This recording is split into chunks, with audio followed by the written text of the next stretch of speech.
Esteemed graduates, families, and colleagues, it's good to speak to you today. This semester, I again taught Kurt Vonnegut's Slaughterhouse-Five, which on March 3rd celebrated its 50th anniversary of publication. At the book's conclusion, the narrator, in conversation with his friend Bernard O'Hare, predicts the world's population will reach 7 billion by the year 2000. Envisioning all of these people, the narrator muses, I suppose they will all want dignity. Each time I teach Vonnegut's novel, I think about this assertion. Do we all want dignity? Do we all need dignity? What to tell you, some of whom studied Vonnegut's words with me, about dignity? This thinking led me to a vivid recollection of one of the most undignified times of my life, my seventh grade year at Nevin Platt Junior High in Boulder, Colorado. Perhaps this is because my youngest son, Isaac, is now in the 7th grade. Isaac is maybe the nicest kid I've ever known. Cheery, optimistic, mostly guileless. And as his dad, I confess that watching him enter the meat grinder of 7th grade has been difficult for me. When I was a 7th grader, I was not the impressive physical specimen you see before you now. I wish that weren't so funny. But a skinny kid whose stretched out t-shirts hung on him fairly unattractively.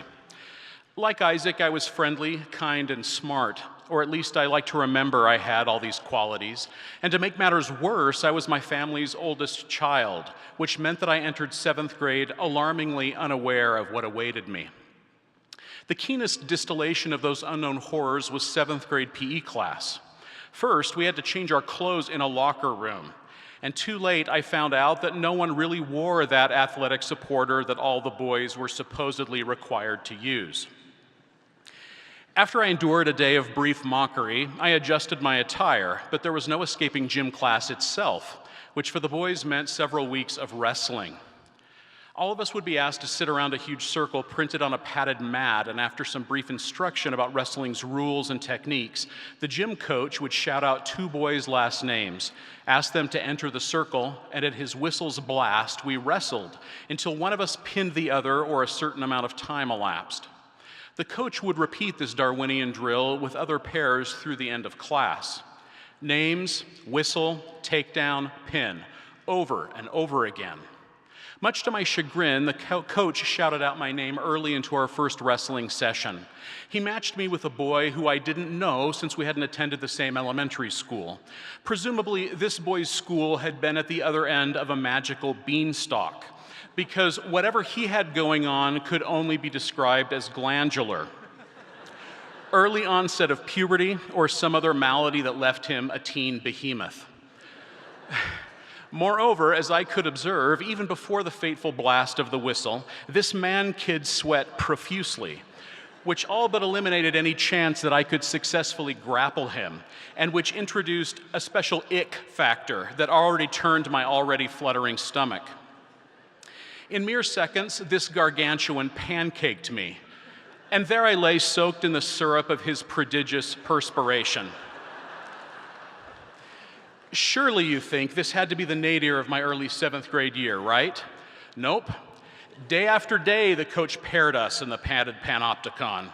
Hickman, he cried, as once again the mammoth boy stood to meet me, the 2 neurons in his lizard brain firing 1-2, 1-2 at the whistle's blast, propelling him toward me with his punishing draft horse legs and his weird, wet glow.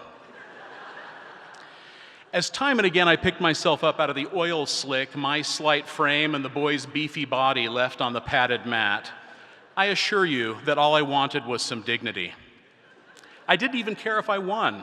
That would have been nice, I suppose, but inasmuch as it was a virtual impossibility, I would have simply settled for something to save some face in front of my friends. Anything that didn't look like me running for my life with a dripping Goliath, one more grab and smash away from my crushing loss.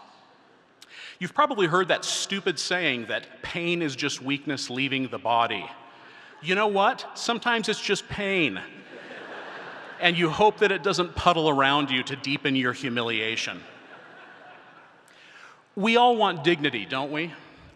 In my American literary history class, one of the texts I most like to teach is Abraham Lincoln's second inaugural address, a fine sample of some of the literature produced during the Civil War and a masterful example of American oratory.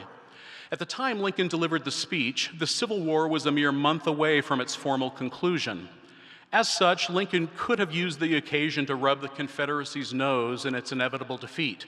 But Lincoln chose instead to remind his audience that people on both sides of the conflict, quote, read the same Bible and pray to the same God, and each invokes his aid against the other.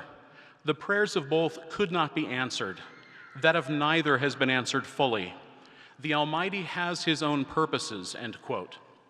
Lincoln concludes with these famous words, with malice toward none, with charity for all, with firmness in the right as God gives us to see the right, let us strive on to finish the work we are in, to bind up the nation's wounds, to care for him who shall have borne the battle, and for his widow and his orphan, to do all which may achieve and cherish a just and lasting peace among ourselves and with all nations. Lincoln understood that what people finally wanted was dignity and a fair shake, to start anew, to put bad ideas and poor decisions behind them while saving some face. He also saw that the path to this shared dignity comes through its precursor, civility, and I think you heard a little about that at commencement yesterday. The act of treating others with graciousness, even if we disagree with them or find them or their views unpalatable. Graduates, I hope that in your mastery of languages, literatures, and philosophies, you also learned why dignity and civility both matter. It would be a tragedy if in teaching you how to think, to analyze, to write, and to persuade, all we have done is to weaponize you, to attack, to defame, to demean, or otherwise to eviscerate intellectually those with whom you don't see eye to eye, or to take down those whose skills with language, reason, and thought are not as fully developed as yours. Who is my neighbor? A smug lawyer asked Jesus. I turn that question to you. Is your neighbor someone who holds different political views than yours? Is your neighbor an anonymous troll on an internet message board? Is your neighbor the boorish guy at work whose uncouth nature nauseates you? The truth is that as you more fully enter the world, you will find out that many adults never left 7th grade. They feel that their cliques, their name-calling, and their viciousness helps them to get ahead in life, and sometimes it does, as they get the laughs at the party or beat you for the promotion. But let us choose civility so as to afford all people their dignity, with malice toward none, with charity for all, whether we feel they deserve it or not. That way, when sometimes we falter and revert to our worst 7th grade selves, and we all will at some point, we can hope for the grace of similar forgiveness, love, and charity to come our way from civil people around us who have enough character not to take advantage of our weakness. Now, for one last note, as I've gotten older and wiser, I've learned to imagine my wrestling nemesis not as the caricature of the story I shared, but as an actual human being with complex character. It has occurred to me, for instance, that perhaps PE class gave this oversized 7th grader a moment to shine at a time when he craved the respect of his peers as much as I did, stabilizing his own shaky self-esteem and soothing untold anxieties. Hopefully, he grew up to have a heart as big as his body. And today, perhaps, he too sits in a college convocation, proud of his graduate's accomplishment and hopeful for the future. Maybe civility and dignity first emerge in charitable imaginations of each other like these, as we push past our preconceptions into new possible perceptions of our nuanced lives.